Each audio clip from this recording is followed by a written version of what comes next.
Stepfather spent years body shaming my teenage sister, so I confronted him. But mom chose his side over her daughter's health until she collapsed at school and had to be hospitalized. I'm Melody, 28F, and I need to get this off my chest because I can't tell if I crossed a line or finally said what needed to be said. This is about my stepfather Derek, 45M, and how he treats my half-sister Sophia, 15F. Let me give you the full picture. My mom Rebecca, 43F, divorced my biological father when I was 8. She married Derek 2 years later when I was 10. They had Sophia when I was 13. My older brother Marcus, 30M, was already out of the house by then, so it was mostly just me watching this whole situation unfold. Derek came into our lives like he was doing us some huge favor. Mom was working 2 jobs after the divorce and struggling financially. Derek had a decent job in construction and owned his own small company. He moved us into his bigger house and suddenly we had things we couldn't afford before. New clothes, better food, family vacations. Mom was so grateful and kept telling Marcus and me how lucky we were. But Derek made it clear from day one that Marcus and I were not really his kids. He provided for us because he had to, but we knew our place. He never hit us or screamed, but there was always this distance. He would ask about our grades and activities, but it felt like he was checking boxes rather than actually caring. When Sophia was born, everything changed. Derek absolutely worshipped Sophia from the moment she arrived. She was his first and only biological child, and he treated her like she was made of gold. But here's the thing that makes this whole situation so messed up. His worship came with impossible expectations. Sophia was a chubby baby and toddler. Most babies are. But Derek started making comments about her weight before she could even walk properly. He would tell mom not to give her too many snacks. He would make jokes about her being his little butterball. When she was maybe 3 years old, he started calling her Chunky instead of her name when he thought it was funny. I remember one specific incident when Sophia was about 5. We were at a family barbecue with Derek's relatives. Sophia was playing with her cousins and came running over asking for a hot dog. Derek looked at her and said she had already eaten enough and that she needed to learn portion control. His sister actually looked uncomfortable and offered to share her plate with Sophia instead. Derek got mad at his sister for undermining him.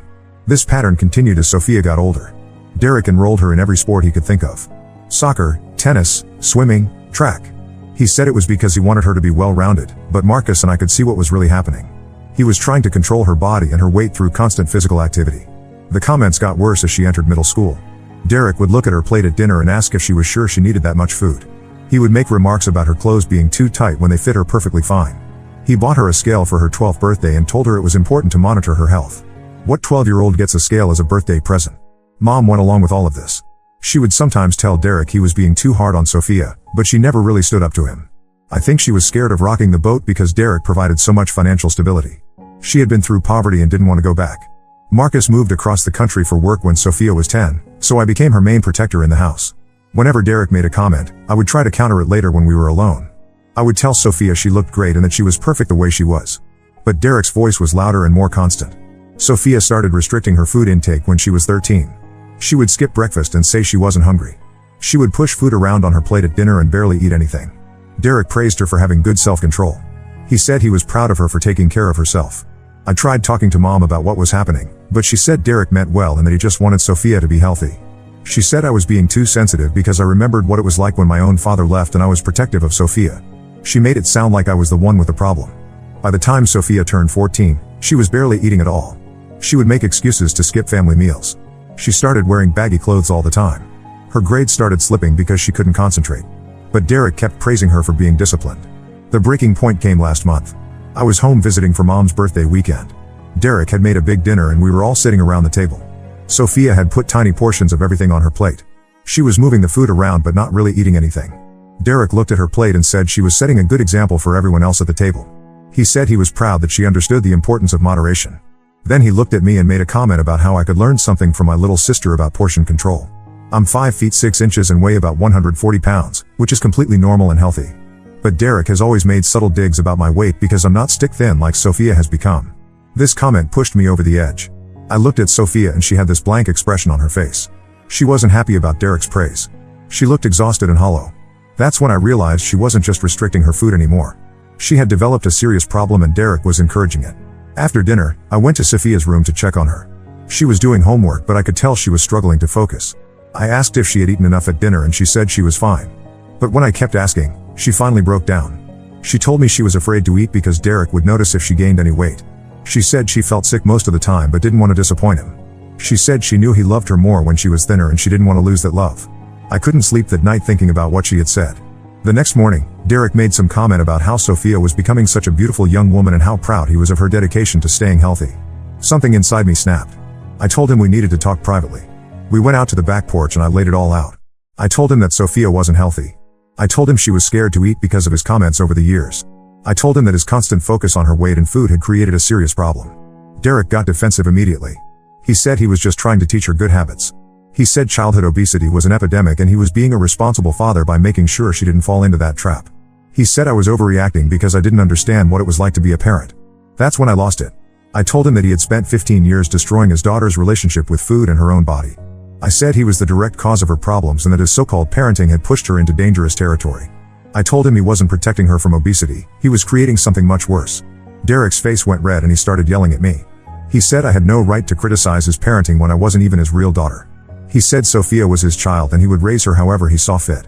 He told me to mind my own business or find somewhere else to stay when I visited. Mom came outside when she heard the yelling. Derek told her what I had said and demanded that she tell me I was out of line. Mom looked uncomfortable but she sided with Derek. She said I was being dramatic and that Derek loved Sophia and would never hurt her. I packed my stuff and left that day. I haven't been back to the house since then. Sophia has been texting me asking why I left so suddenly and if everything is okay. I don't know what to tell her without making things worse for her at home. Marcus called me yesterday because Mom had reached out to him. She told him I had caused a big fight and hurt Derek's feelings. She wanted Marcus to talk to me about apologizing. When I explained to Marcus what had really happened, he was quiet for a long time. He said he remembered Derek making comments about Sophia when she was little but he didn't realize it had continued and gotten worse. Now I'm second-guessing myself. Maybe I should have approached this differently. Maybe I should have talked to Mom first or tried to get Sophia help without confronting Derek directly. Derek has been a stable provider for our family for almost 20 years. He put me through college and has never been abusive in traditional ways. But I keep thinking about Sophia's face when she told me she was afraid to eat.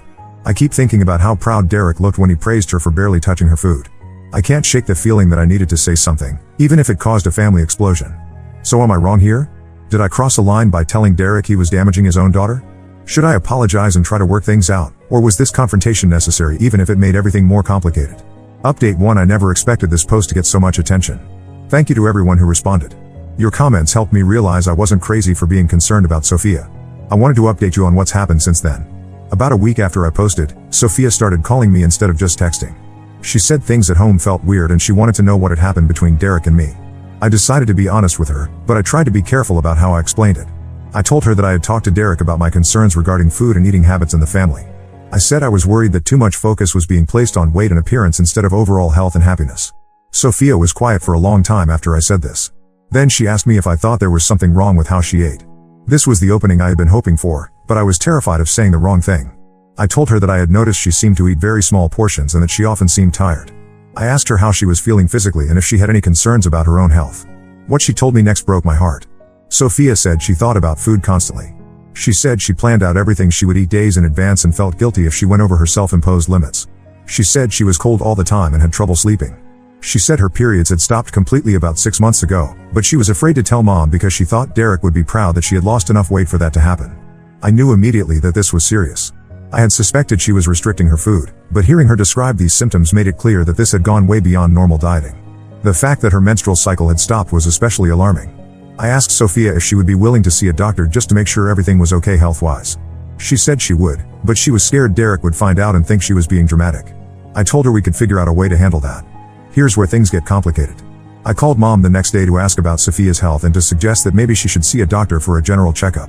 Mom immediately got defensive and asked if Sophia had been complaining to me about something. I tried to be diplomatic. I said that Sophia had mentioned feeling tired and cold lately, and that maybe it would be good to rule out any underlying health issues. Mom said Sophia had always been dramatic and that she was probably just trying to get attention because of the family tension I had caused. This response shocked me. Mom wasn't taking any of this seriously. She was more concerned about defending Derek and maintaining peace in the house than she was about Sophia's actual well-being. I realized that I wasn't going to get anywhere by trying to work through Mom and Derek. I decided to take a different approach.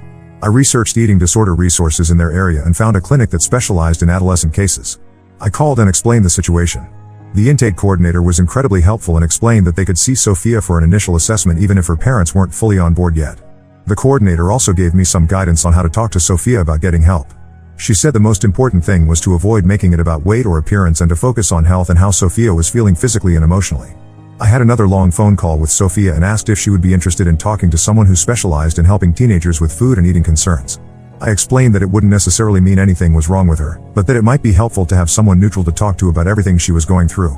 Sophia was hesitant at first. She said she didn't want Derek to think she was broken or needed fixing. But when I assured her that this would be confidential and that she could decide how much to share with her parents, she agreed to think about it. Meanwhile, Marcus had been doing his own research after our conversation.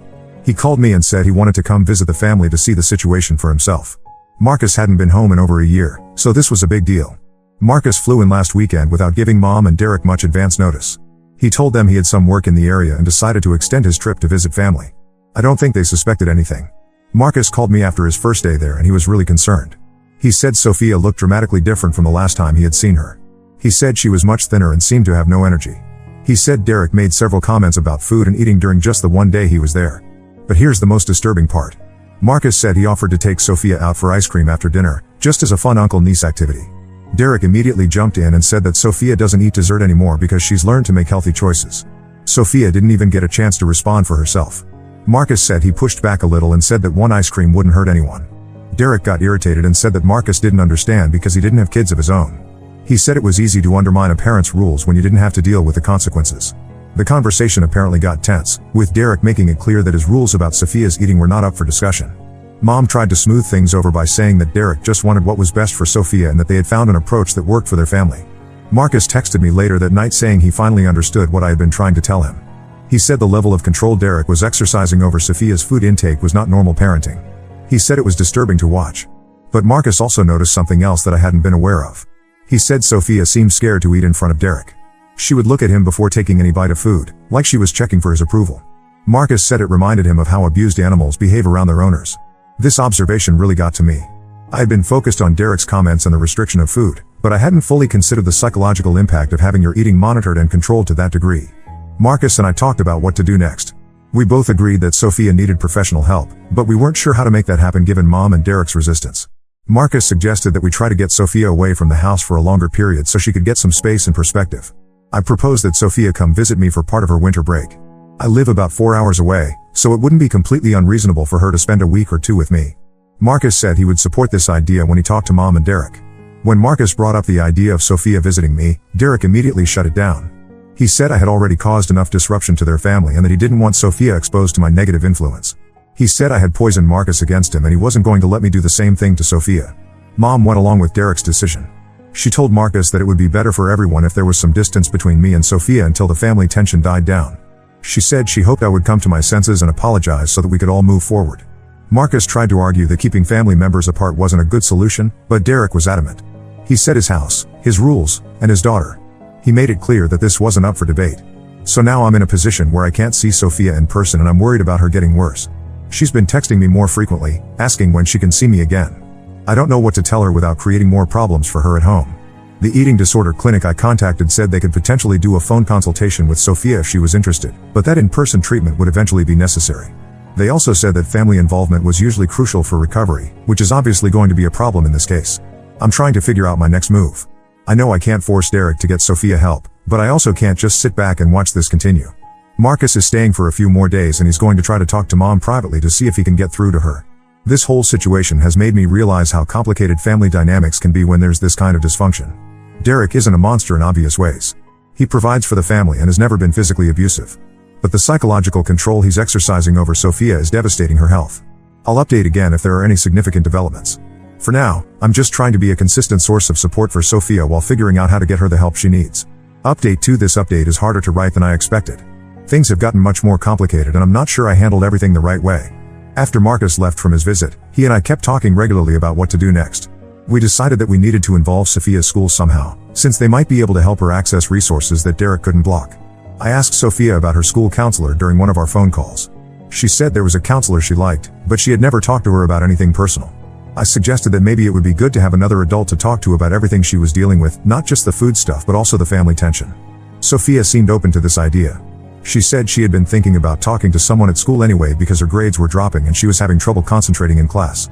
Her teachers had started asking if everything was okay at home. About 2 weeks ago, Sophia finally went to see her school counselor. I don't know exactly what they talked about, but Sophia called me afterward and said it had been helpful. She said the counselor was going to help her figure out some strategies for managing stress and staying focused on schoolwork. What I didn't expect was what happened next. 3 days after Sophia's meeting with the counselor, Derek called me. He was furious. He said the school had contacted them asking questions about Sophia's health and eating habits. He said they wanted to set up a meeting with him and mom to discuss their concerns. Derek accused me of manipulating Sophia into talking to her counselor. He said I had convinced her that there was a problem when there wasn't one, and now I had gotten the school involved in their private family business. He said I was trying to destroy their family. I tried to tell Derek that I hadn't told Sophia what to say to anyone. I said that if the school was concerned, maybe that was something they should take seriously. Derek hung up on me. Mom called me a few hours later. She was crying and said that Derek was talking about cutting off all contact between Sophia and me. She said the school meeting had been humiliating and that they had asked intrusive questions about what Sophia ate at home and whether they monitored her weight. According to mom, the school counselor had told them that Sophia showed signs of disordered eating and that they recommended a medical evaluation. The counselor had also expressed concern about Sophia's energy levels and concentration problems. Mom said she and Derek had explained to the school that they were health-conscious parents who taught their daughter good eating habits. She said they felt like they were being accused of abuse when they were just trying to keep Sophia healthy. The school apparently didn't back down. They said they had a responsibility to follow up on their concerns and that they would be monitoring Sophia's well-being going forward. They gave mom and Derek information about eating disorder resources and strongly encouraged them to have Sophia evaluated by a medical professional. Derek was livid about the school's response. He told mom that this was all my fault and that I had turned Sophia against them. He said he wasn't going to let me continue to interfere with his parenting. Here's where things took a turn I wasn't expecting. Mom called me back the next day and said she had been thinking about everything the school counselor had said. She asked me if I really thought Sophia had an eating disorder. I was careful about how I answered. I told mom that I wasn't qualified to diagnose anything, but that I was concerned about some things I had observed. I mentioned Sophia's low energy, her small food portions, and some of the things she had told me about how she thought about food. Mom was quiet for a long time. Then she said she had been noticing some of these things too, but she had assumed they were normal teenage behavior. She said Derek had always been so proud of Sophia for being disciplined about food that she had never questioned whether it might be going too far. This was the first time mom had ever acknowledged that Derek's approach might be problematic. I tried to encourage her to trust her instincts and consider getting Sophia evaluated, just to make sure everything was okay. But then Derek got home and apparently overheard part of our conversation. Mom told me later that he was furious that she was talking to me about their parenting decisions. He told her that she needed to choose between supporting her husband or enabling her daughter's manipulation of the situation. Derek gave mom an ultimatum. Either she would support him completely and cut off contact with me, or he would consider our family's interference to be a threat to his marriage and his authority as Sophia's father. He said he wouldn't tolerate being undermined in his own home. Mom chose Derek. She called me the next day and said that she couldn't talk to me anymore about Sophia or their family situation. She said she hoped I would understand that she had to protect her marriage and that Derek felt like I was trying to destroy their family. I asked mom what would happen to Sophia if she really did need help. Mom said that Derek was a good father and that he would never let anything bad happen to Sophia. She said they would handle things as a family without outside interference. That conversation was devastating. I realized that mom was never going to stand up to Derek, even if it meant Sophia didn't get help she might desperately need. Mom was too afraid of losing her financial security and her marriage to challenge Derek's authority. Since then, my contact with Sophia has been limited. She can still text me occasionally, but Derek monitors her phone and she has to be careful about what she says. She told me that things at home have been tense since the school meeting and that Derek is even more controlling about her food now because he feels like people are watching him. Sophia said Derek made her promise that she wouldn't talk to the school counselor about family matters anymore. He told her that outsiders don't understand their family dynamics and that she should only discuss academic issues with school staff. The most heartbreaking part of all this is that Sophia seems to be getting worse. In her limited texts, she's mentioned being dizzy more often and having trouble staying awake in class. She said she's been getting sick more frequently and that simple activities like walking upstairs make her tired. Marcus has been trying to stay in touch with Sophia too, but Derek has made it clear that he's not welcome to visit again anytime soon. Marcus looked into legal options for getting Sophia help against her parents' wishes, but he was told that unless there was evidence of severe abuse or immediate danger, there wasn't much that could be done.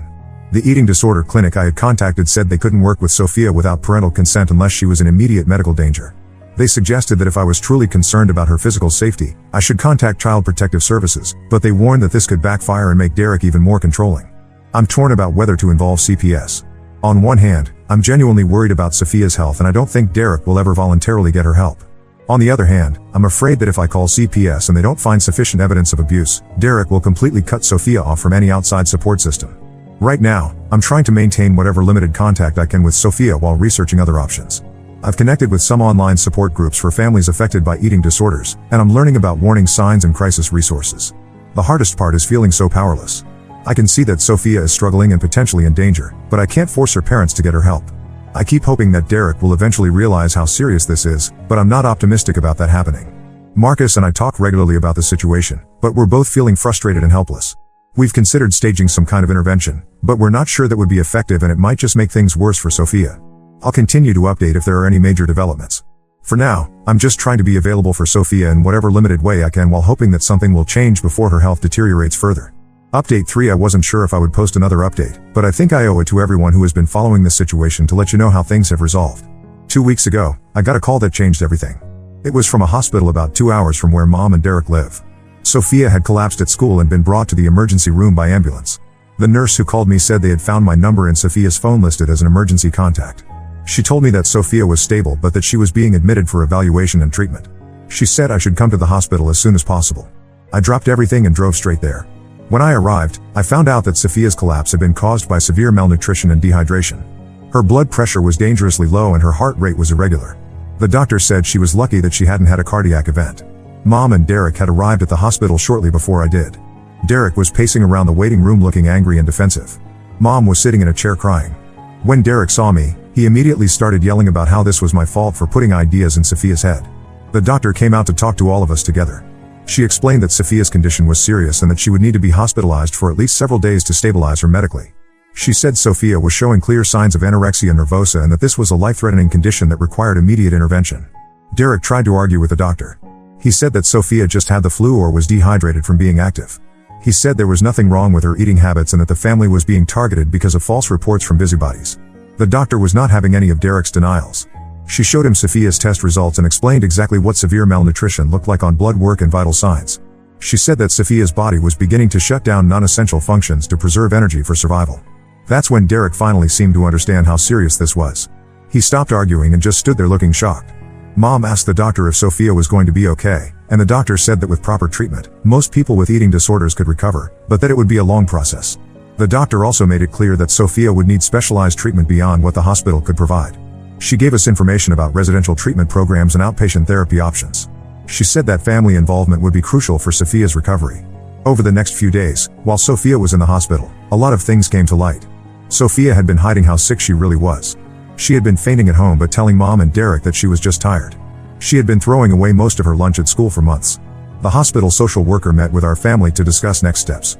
She was direct about the fact that Sophia's eating disorder had developed in response to family dynamics around food and weight. She said that successful treatment would require everyone to examine their attitudes and behaviors. Derek was resistant at first.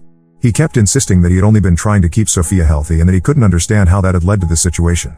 The social worker explained that well-meaning parents could sometimes inadvertently contribute to eating disorders by focusing too much on weight and food restriction. It took several conversations, but Derek eventually began to accept that his approach had been harmful. I think seeing Sophia in a hospital bed with N4 and heart monitors finally made him realize that his version of keeping her healthy had nearly killed her. Mom was more receptive to understanding her role in the situation. She admitted that she had known something was wrong but had been afraid to challenge Derek's authority. She said she regretted not trusting her instincts and speaking up sooner. The social worker helped us develop a plan for Sophia's treatment. She would be discharged from the hospital to a residential treatment facility about an hour away. The program would last for at least 6 weeks, with the possibility of extending if needed. Derek initially balked at the cost and the idea of Sophia being away from home for so long. But the social worker explained that this level of care was necessary given how medically compromised Sophia had become. She also pointed out that insurance would cover most of the treatment costs. While Sophia was in residential treatment, the rest of us participated in family therapy sessions. These sessions were difficult but necessary. Derek had to confront how his comments and control over Sophia's eating had contributed to her disorder. Mom had to acknowledge her role in not protecting Sophia from harmful dynamics. I participated in some of these sessions too, which was awkward given the family conflict that had preceded this crisis. But the therapist helped us focus on what was best for Sophia's recovery rather than relitigating past arguments. Derek has had to make significant changes to how he talks about food and bodies. The treatment team gave him specific guidelines about what kinds of comments were helpful versus harmful. He's learning to focus on Sophia's overall well-being rather than her weight or appearance. Mom has also had to step up and advocate for Sophia in ways she hadn't before. She's learning to recognize warning signs and to speak up when she's concerned about something, even if it means disagreeing with Derek. Sophia completed her residential treatment program and has been home for about 3 weeks now. She's continuing with outpatient therapy and seeing a nutritionist regularly. She's gained some weight and her vital signs have stabilized, but recovery is going to be a long process. The family dynamics are still evolving. Derek is trying hard to change his behavior, but it's clear that this is difficult for him. He's had to give up a lot of control and admit that his parenting approach was harmful. He's also participating in individual therapy to work on his own issues around food and control. My relationship with Derek will probably never be the same, but we're able to be civil for Sophia's sake. He hasn't apologized to me directly, but he's acknowledged to the family therapist that I was right to be concerned about Sophia's health. Mom and I are rebuilding our relationship slowly. She's expressed regret about choosing Derek's feelings over Sophia's well-being, and she's committed to doing better going forward. She's also in individual therapy to work on her tendency to avoid conflict even when something important is at stake. Sophia is doing better physically, but the psychological recovery is going to take time. She's learning to have a healthier relationship with food and to recognize the thoughts and behaviors that contributed to her eating disorder. She's also working on asserting herself more and speaking up when she's uncomfortable with something. Our family is far from perfect, and there's still a lot of work to do. But Sophia is alive and getting the help she needs, which is what matters most. The crisis forced everyone to confront the dysfunction that had been building for years. I'm sharing this final update because I want people to understand that eating disorders are serious medical conditions that can be life-threatening. If you're concerned about someone's relationship with food, trust your instincts and don't be afraid to speak up. Early intervention can prevent a situation from becoming as severe as what happened with Sophia. I also want people to know that recovery is possible with proper treatment and family support. It's been a difficult journey, but seeing Sophia getting stronger and healthier has made all the conflict and stress worth it. Thank you to everyone who offered support and advice throughout this process. Your comments helped me realize that I wasn't overreacting and that Sophia's situation was as serious as I feared. Sometimes it takes outside perspective to see clearly what's happening in your own family. Now let's move to the next story. Story 2. My husband always protected his younger brother until we found out he abandoned his pregnant girlfriend just like their father did to them. I, 30F, have been married to Sam, 36M, for 6 years. We're immigrants in NYC and have worked hard to build a stable life here. We both have good jobs now and own a small but comfortable apartment. The issue is with Sam's younger brother Mike, 32M, who came to the US 2 years ago despite my strong objections. Some background on Mike. Back in our home country, he lived with their mother and was completely dependent on her. My mill constantly complained about his behavior. He never held a job for more than a few months, spent all his money partying, borrowed from everyone he knew, and left his elderly mother to settle his debts. He had a gambling problem too, though he claimed he quit years ago. Mill had to remortgage her house twice to pay off his debts. When Mike first talked about coming to the US, I was strongly against it. I knew he would become our responsibility. Our culture emphasizes helping family, and being the older brother, Sam would feel obligated to support Mike. I had long discussions with Sam about this. I pointed out how Mike had never shown any sign of wanting to improve his life. He just expected others to bail him out of his problems. Sam agreed with my concerns but still wanted to help Mike. His main reason was removing Mike's burden from their aging mother. Mill is 65 and has health issues. Sam felt guilty living comfortably in the US while she struggled with Mike's problems. He thought maybe a fresh start in America would motivate Mike to change. I knew better but supported my husband's decision. When Mike arrived, we helped set him up. I put my foot down about him living with us. Our apartment is too small and I value my privacy. Sam found him a room for $600 per month in Queens. We paid 3 months rent up front, bought him basic furniture, clothes, hygiene products, a new phone, and everything else he needed to start his life here. Sam asked his friend John to give Mike a job at his construction company. The pay was decent and John even offered to train him. For the first few months, things seemed okay. Mike came over for dinner often, and we included him in all family events and holidays. He asked to borrow money sometimes, $100 here, $200 there, which we provided. After 6 months though, we had some unexpected expenses and told Mike we couldn't lend him money anymore. He acted understanding but started asking Sam secretly, putting my husband in an awkward position. Over the past 2 years, Mike changed jobs 5 times. He got fired from the construction job for constantly showing up late. Then he worked at various restaurants and stores, never lasting more than a few months. He lived paycheck to paycheck despite having no real expenses besides rent and food. Somehow he always had money for partying but claimed poverty when rent was due. I grew to strongly dislike him. His entitled attitude and lack of gratitude annoyed me endlessly. He would come over unannounced, raid our fridge, and leave mess everywhere. He made inappropriate comments about my appearance and our lifestyle. Every time he visited or stayed overnight, I found myself hiding in my bedroom to avoid him. This fall, Mike lost his latest job at a warehouse. Instead of looking for new work, he spent 3 weeks doing nothing but playing video games and partying. Then he gave up his room and went traveling with his friend while collecting unemployment benefits. He didn't even tell us. We found out when his landlord called asking about him. 2 days ago, Mike called Sam saying he's returning to NYC and wants to stay with us until he finds a job and new place. Without consulting me, Sam said okay and told me later that Mike might stay for a month or 2. I completely lost it. I yelled at Sam for enabling his brother's irresponsible behavior. Then I called Mike directly and told him he could stay maximum 2 weeks. I was harsh and told him exactly what I thought of him, that he was a lazy mooch who needed to grow up and stop depending on others. Now Sam is upset with me. He says I'm forcing him to choose between his wife and brother. I understand Sam's position. He's genuinely kind and generous. It hurts him to see his brother struggle. If we don't take Mike in, he might end up homeless. How would Sam explain that to their mother? but I refuse to have my home invaded by someone who makes me uncomfortable and has shown zero intention of improving his life. Based on my experience with Mike, there's very little chance he'll find accommodation in 2 weeks without job, money or credit history. But that's not my problem. Sam has already sacrificed enough for his brother. We sent money to their mother monthly, helped Mike get established here, and covered his shortfalls multiple times. There has to be a limit.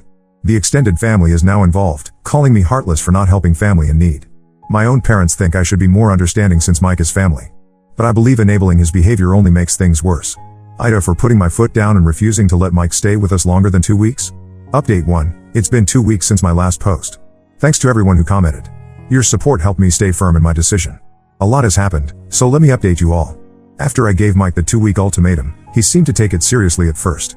He started job hunting and had several interviews lined up. Sam was happy seeing his brother make an effort. Mike even helped around the house and kept his space clean. I started wondering if maybe I had been too harsh in my judgment. But things took an unexpected turn last week. I came home early from work one day because I wasn't feeling well. Mike was supposed to be at a job interview. Instead, I found him in our apartment with some woman I'd never seen before. They were drinking and looked very cozy on our couch. When I walked in, the woman quickly gathered her things and left. I confronted Mike about skipping his interview. He got defensive and said it was none of my business how he spent his time. When I reminded him he had only 1 week left to find a place, he smirked and said Sam would never kick his own brother out. That's when I noticed something odd about his behavior. He seemed unusually confident for someone about to be homeless. I decided to check our security camera footage from the past week. What I saw made my blood boil. Mike had been bringing different women to our apartment almost every day while we were at work. He was using our place like his personal dating spot. Even worse, I caught him going through our bedroom multiple times. I called Sam at work and asked him to come home. When we checked our bedroom thoroughly, we discovered several items missing, some of my jewelry, Sam's expensive watch, and about $500 in emergency cash we kept in a drawer. I wanted to call the police, but Sam begged me not to. He said it would destroy their mother if Mike got arrested. Sam finally confronted his brother. Mike broke down and admitted he'd been gambling again. He lost all his savings and borrowed money from some dangerous people.